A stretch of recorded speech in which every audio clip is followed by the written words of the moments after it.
Some of you may have heard that the Disney Corporation is responsible for at least one real, live ghost town. Disney built the Treasure Island Resort in Baker's Bay in the Bahamas. It didn't start as a ghost town.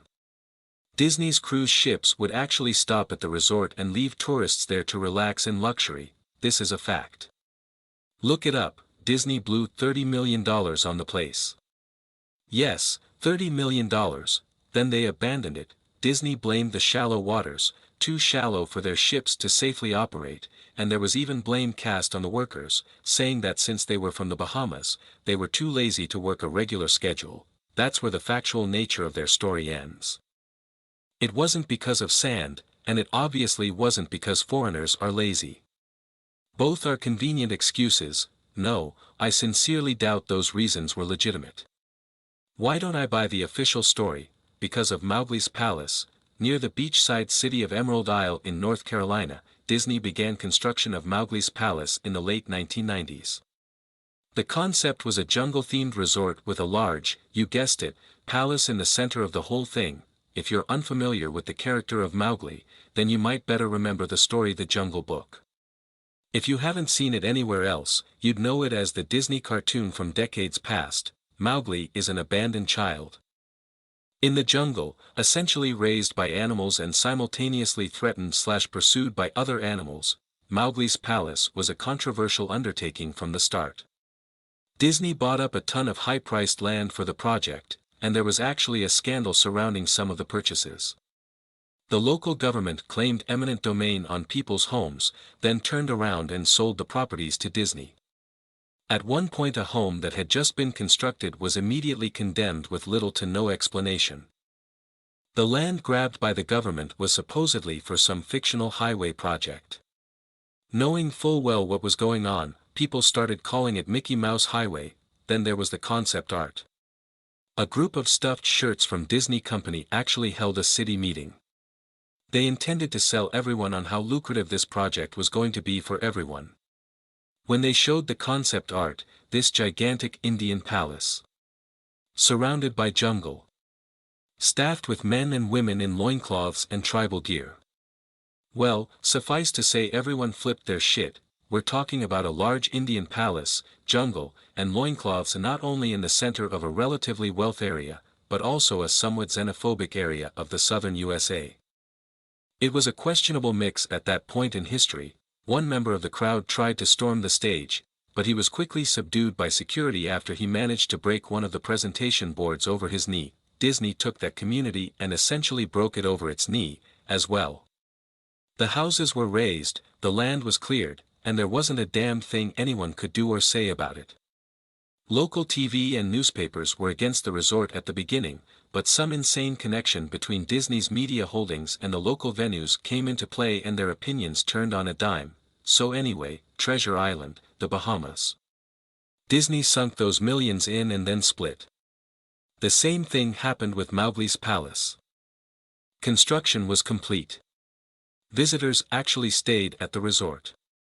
The surrounding communities were flooded with traffic and the usual annoyances associated with an influx of lost and irate tourists. Then it all just stopped. Disney shut it down and nobody knew what the hell to think. But they were pretty happy about it. Disney's loss was pretty hilarious and wonderful to a large group of folks who didn't want this in the first place. I honestly didn't give the place another thought since hearing it closed over a decade ago.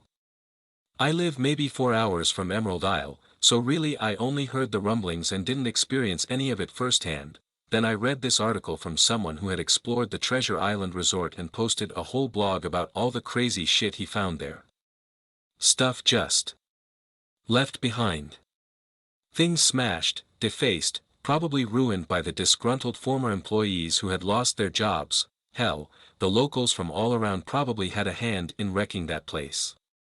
People there felt just as angry about Treasure Island as folks here did about Mowgli's Palace, plus there were rumors that Disney had released their aquarium stock into the local waters when they closed. Including sharks, who wouldn't want to take a few swings at some merchandise after that. Well, what I'm getting at is that this blog about Treasure Island got me thinking. Even though many years had passed since its closing, I figured it might be cool to do some urban exploration at Mowgli's Palace. Take some photos, write about my experience, and probably see if there was anything I could take home as a memento. I'm not going to say I wasted no time in getting there, because honestly it took me another year after I first found that Treasure Island article to get around to going up to Emerald Isle. Over the course of that year, I did a lot of research on the Palace Resort. Or rather, I tried to. Naturally, no official Disney site or resource made any mention of the place. That had been scrubbed clean. Even odder, however, was that nobody before myself had apparently thought to blog about the place or even post a photo. None of the local TV or newspaper sites had one word about the place, though that was to be expected since they had all swung Disney's way. They wouldn't be out there lauding their embarrassment, you know. Recently, I learned that corporations can actually ask Google, for example, to remove links from search results. Basically for no good reason. Looking back, it's probably not that nobody spoke of the resort, but rather their words were made inaccessible, so in the end I could barely find the place. All I had to go on was an old-as-hell map I'd received in the mail back in the 90s. It was a promotional item sent out to people who had recently been to Disney World, and I guess since I had been there in the late 80s, that was recent, I didn't really intend to hang on to it. It just got shoved in with my books and comics from my childhood. I'd only remembered it months into my research. And even then it took me another few weeks to locate the storage bin my parents had shoved it all into, but I did find it. Locals were no help, as most were transplants who had moved to the beach in recent years. Or old residents who just sneered at me and made rude gestures the second I managed to say where would I find Mowgli's. The drive took me through an inordinately long corridor of overgrowth. Tropical plants that had run rampant and overpopulated the area mixed with the native species of flora that actually belonged there and had tried to reclaim the land. I was in awe when I reached the front gates of the resort. Tremendous, monolithic wooden gates whose supports to either side looked like they must have been cut from giant sequoias. The gate itself had been gouged in several places by woodpeckers and eaten away at the base by burrowing insects. Hanging on the gate was a sheet of metal, some random scrap, with hand-painted letters scrawled in black. Abandoned by Disney. Clearly the handiwork of some past local or an employee who wanted to make some small protest. The gates were open enough to walk through, but not drive, so grabbing my digital camera and the map, whose flip side showed a layout of the resort, I set off on foot. The inner grounds of the place were just as overgrown as the entryway. Palm trees stood untended and ragged among piles of their own coconuts. Banana plants similarly stood in their own stinking, bug-riddled refuse. There was this sort of clash between order and chaos, as carefully planted rows of perennial flowers mixed with obnoxious tall weeds and stinking, blackened mushrooms. All that remained of any outdoor structures were broken, rotting wood and various charred bits of unidentifiable material. What was most likely an information booth or an outdoor bar was now simply a pile of assorted debris chopped up by past vandalism and ravaged by weather. The most interesting thing on the grounds was a statue of Baloo, the friendly bear from the Jungle Book, which stood in a sort of courtyard in front of the main building. He was frozen in a jovial wave toward no one, staring into empty space with a silly, toothy grin as bird shit covered whole swaths of his fur and vines ensnared his platform. I approached the main building, the palace, only to find the outside of the building covered in graffiti where the original paint hadn't peeled and chipped away. The front doors weren't just open, they had been taken off their hinges and were stolen. Above the front doors, or the gaping maw where they had been, someone had once again painted abandoned by Disney. I wish I could tell you about all the awesome stuff I saw inside the palace. Forgotten statues, abandoned cash registers, a full-fledged secret society of homeless bums. But no, the inside of the building was so stark, so bare, that I actually think people had stolen the molding off the walls. Anything that was too big to steal. Counters, desks, giant fake trees. They were all resting amid this empty echo chamber that amplified my every step like a slow rat-a-tat of a machine gun. I checked the floor plan and headed to all the locations that might seem in any way interesting. The kitchen was as you'd imagine. An industrial food prep area with all the appliances and space, no expenses spared. Every glass surface was broken, every door knocked off its hinges, every metal surface kicked and dented. The entire place smelled like very old piss. The huge freezer, not even remotely cool now, had row upon row of empty shelf space.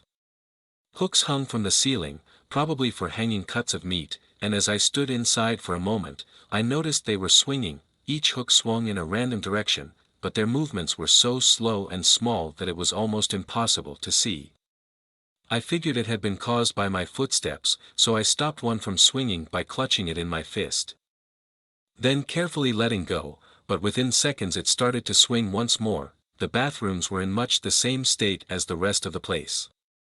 Just like the Treasure Island Resort, someone had methodically smashed each porcelain commode with coconuts and other implements.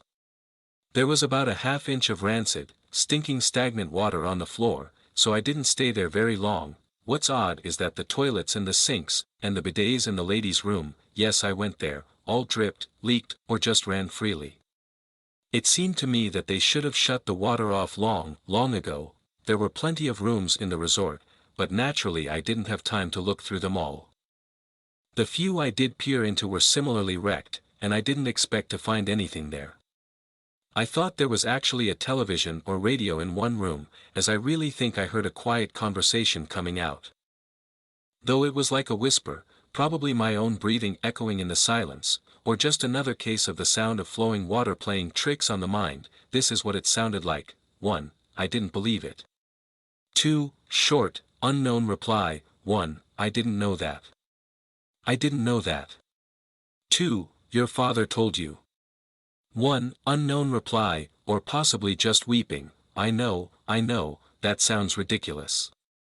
I'm just telling you what I experienced, why I thought there might have been something running in that room, or worse, some vagrants who had holed up there and probably would have knifed me. At the front doors of the palace again, I figured I hadn't found anything of note and had wasted the trip up. As I looked out the door, I noticed something interesting in the courtyard that I had apparently missed. Something that would give me at least one thing to show for all my trouble, even if it was just a photograph. There is a lifelike statue of a python, maybe 80 feet long, coiled up and sunning itself on a pedestal right in the center of the area. It was almost time for the sun to start setting, so the light fell onto the object in the perfect way for a photograph. I approached the python and snapped a photo. Then I stood on my toes and snapped another. I moved closer again to get the detail of its face. Slowly, casually, the python lifted its head, looked directly into my eyes, turned, and slithered off the pedestal, across the grass, and into the trees, all 80 feet of it. Its head long disappeared into the woods before its tail even left the sunning spot. Disney had released all their exotic animals onto the grounds. Right there on my floor plan map was the reptile house. I should have known. I'd read about the sharks at Treasure Isle, and I should have known they'd done this. I was dumbfounded, just utterly stupefied. My mouth must have been hanging open for the longest time before I came back down to earth and snapped it shut. I blinked a few times and backed away from where the snake had been, back toward the palace. Even though it was totally gone, I still wasn't taking any chances and backed my way into the building. It took a few deep breaths and slaps to my own face to get myself right in the head again. After that, I looked for a place to sit down, as my legs were feeling a bit like jelly at this point. Of course, there was no place to sit down unless I wanted to recline in the broken glass and dead leaf carpet or haul myself up onto a desk of questionably reliability. I had seen some stairs near the palace's lobby and decided to go have a seat there until I felt better. The staircase was far enough away from the front of the building to be relatively clean, save for a startling accumulation of dust. I pulled a wedge of metal off the wall, once again painted with the abandoned by Disney motto I'd become accustomed to. I placed the wedge on the stairs and sat on it to keep at least somewhat clean. The stairway led downward, below ground level. Using my camera flash as a sort of improvised flashlight, I could see that the staircase ended in a metal mesh door with a padlock. A sign on the door. A real sign. Read mascots only. Thank you. This perked up my spirits a little bit. For two reasons. 1. A mascots only area would have definitely had some interesting stuff back in the day. 2. The padlock was still in place. Nobody had gone down there. Not the vandals, not the looters, nobody. This was the one place I could actually explore and perhaps find something interesting to photograph or wantonly steal. I had come to the palace essentially agreeing with myself that it was okay to take anything I wanted because, hey, abandoned. It didn't take much to bust the lock. Well, actually that's wrong. It didn't take much to bust the metal plate on the wall that the padlock was hooked to. Time and decay had done most of the work for me, and I was able to bend the metal plate enough to pull the screws out of the wall, something nobody else had apparently thought of, or hadn't been able to do at the time. The mascots only area was a startling and very welcome change from the rest of the building I'd seen. For one, every second or third fluorescent light overhead was illuminated, even though they flickered and faded randomly. Also, nothing had been stolen or broken, even if age and exposure were definitely taking their toll. Tables had notepads and pens, there were clocks. Even a punch-in clock on the wall complete with filled-out time cards. Chairs were scattered around and there was even a small break room with an old, static-filled television and long rotted-out food and drink on the counters. It was like one of those post-apocalypse movies where everything is left in the state of evacuation. As I walked the maze-like sub-basement hallways of the mascots-only area, the sights just became more and more interesting. As I went further, desks and tables were knocked over, papers scattered and almost melded with the damp floor, and a large carpet of mold was slowly overtaking the real rotting crimson floor covering. Everything was just sort of squishy. Anything would disintegrate it into mush when I applied even the least amount of force, and clothing items hanging on hooks in one of the rooms simply fell to moist threads if I tried to unhook them. One thing that annoyed me was that the light was becoming more sparse and unreliable as I went further into the dank, suffocating depths of the place. Eventually, I reached a black and yellow striped door with the words Character Prep 1 stenciled on it. The door wouldn't open at first. I figured this was probably where the costumes were kept, and I definitely wanted a photograph of that twisted, stinking mess. Try as I might, whatever angle or trick I tried, the door wouldn't budge, that is, until I gave up and started to walk away. That was when there was a slight popping sound and the door creaked open slowly. Inside, the room was completely dark. Pitch black. I used the camera flash to look for a light switch in the wall by the door. But there was nothing. As I made my search, I was jarred out of my sense of excitement by a loud electrical buzz.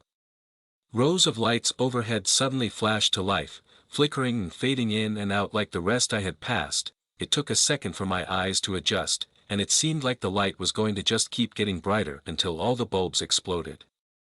But just when I thought it would reach that critical stage, the lights dimmed a bit and steadied. The room was exactly as I had pictured it. Various Disney costumes hung on the walls, fully put together like strange cartoon cadavers hung from invisible nooses. There was an entire rack of loincloths and native clothes on hangers toward the back. What I found odd, and what I wanted to photograph right away, was a Mickey Mouse costume at the center of the room. Unlike the other costumes, it was lying on its back in the center of the floor like a murder victim. The fur on the costume was rotten and shedding, creating bare patches. What was even odder, however, was the coloring of the costume. It was like a photo negative of the actual Mickey Mouse. Black where he should be white and white where he should be black. His normally red overalls were light blue. The sight was off-putting enough that I actually put off photographing the thing until last. I took a picture of the costumes hanging on the walls. Upward angles, downward angles, side shots to show an entire row of frozen, putrid cartoon faces, some with plastic eyes missing. Then I decided to stage a shot. Just one of the bedraggled character heads on the slick, grimy floor. I reached for the headpiece of a Donald Duck costume and carefully removed it so the thing wouldn't fall apart in my hands. As I looked into the face of the wide-eyed, moldering head, a loud clattering sound made me jump with fright. I looked down at my feet and there between my shoes was a human skull. It had fallen out of the mascot head and shattered into pieces at my feet. Only the empty face and lower jaw remained, staring up at me. I dropped the duck head immediately, as you'd expect, and moved for the door. As I stood in the doorway, I looked back to the skull on the floor. I had to take a picture of it, you know. I had to, for any number of reasons that may seem silly, but only if you don't think it through. I'd need proof of what happened, especially if Disney was going to somehow make this go away. I had no doubt in my mind, right from the start, that even if it was just gross negligence, Disney was responsible for this. That's when Mickey, that photo negative, opposite Mickey in the middle of the floor, started to get up, first sitting up, then climbing to its feet, the Mickey Mouse costume. Or whoever was inside of it, stood there at the center of the room, its fake face just starting directly at me as I mumbled no. Over and over and over. With shaking hands, a violently thrashing heart, and legs that had once again turned to jelly, I managed to lift the camera and aim it at the opposite creature now quietly sizing me up. The digital camera's screen displayed only dead pixels in the shape of the thing. It was a perfect silhouette of the Mickey costume. As the camera moved in my unsteady hands, the dead pixels spread, marring the screen wherever Mickey's outline moved to. Then the camera died. Went blank and quiet and broken. I raised my eyes once again to the Mickey Mouse costume. "Hey," it said in a hushed, perverted, but perfectly executed Mickey Mouse voice, "wanna see my head come off?" It started to pull at its own head, working its clumsy, glove-clad fingers around its neck with clawing, impatient movements similar to a wounded man trying to pull himself free of a predator's jaws, as it worked its digits into its neck. So much blood, so much thick, chunky, yellow blood. I turned away as I heard a sickening tearing of cloth and flesh. Only cared about getting away. Above the doorway out of this room, I saw the final message clawed into the metal with bone or fingernails: "Abandoned by God." I never got the pictures out of the camera. I never wrote the blog entry about it. After I ran from that place, fled for my sanity if not my very life, I knew why Disney didn't want anyone to know about this place. They didn't want anyone like me getting in, they didn't want anything like that getting out.